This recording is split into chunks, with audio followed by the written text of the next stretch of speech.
Hope everybody's having a great summer. Just had to talk some Knicks. Thanks for the questions. Let's get to it. Sydney Rowe asks, what do you make of ESPN prediction having the Knicks finish 14th in the East? And obviously, and honestly, I don't think much of it. There's just no way if Carmelo plays 65 to 70 games that they're going to win 25 games.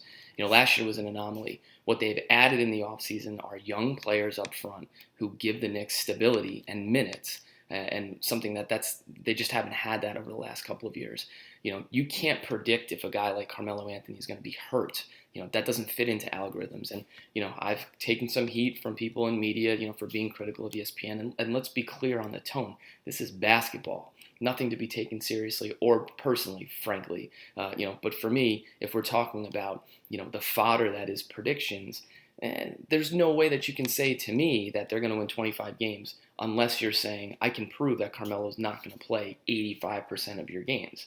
And they just can't do that. So that's why I really don't take it that seriously. You have an All-NBA player, 6-time All-NBA player, by the way, who should be back healthy.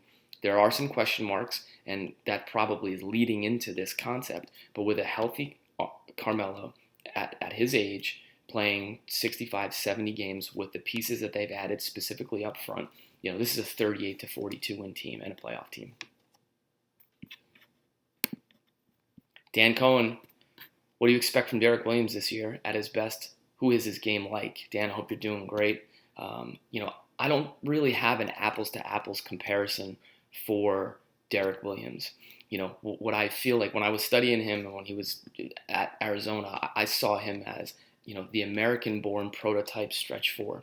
And that's something that is really not out there in my mind. I mean, there are some guys you can think of who do that, whether it's Chandler Parsons, a handful of other guys who are just really good at stepping all the way outside and drawing bigs out.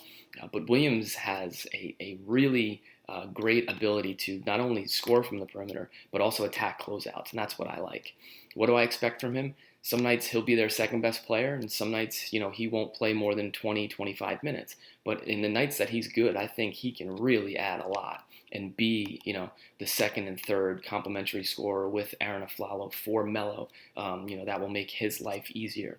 If Williams can get out in transition, he's a force. He plays above the rim, but he's got to make plays defensively, and that's kind of where he struggles. I think where he'll struggle also is in the half court, in the triangle, and trying to find shots.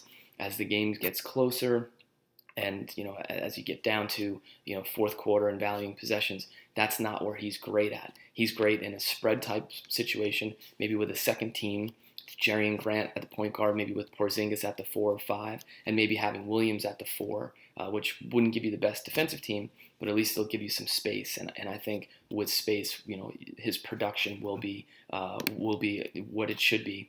I like him. Obviously, he's got a lot of talent. He's got a lot to prove. And listen, there have been many, many instances of young players who just struggle to develop in Minnesota and in Sacramento and in New York too. But I think this is a real opportunity to be paired with a great player in Carmelo, some really solid bigs, and some good guards. That'll help him get to the next level in his career.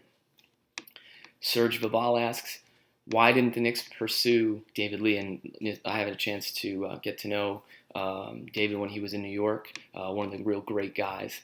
And I can simply say, from what I understand, they didn't go after David because of the Isaiah Thomas era. And Phil really wants to put his stamp on this roster and on this franchise. And bringing a guy like David, who was a perfect triangle fit, just didn't fit what they were trying to do at this stage. David's in a great situation in Boston, and I think that's a place where he can be supported defensively and also be allowed to do what he does offensively, and that's be one of the most efficient players in the NBA when he gets his minutes. Real class guy. You saw what he did on his way out in Golden State. Would have been a really good locker room guy for the Knicks, but the timing just wasn't right in Phil Jackson's mind. And I think David ended up in a great situation in Boston. Hope you guys are doing well. Thanks for following me on Twitter. We'll see you next time.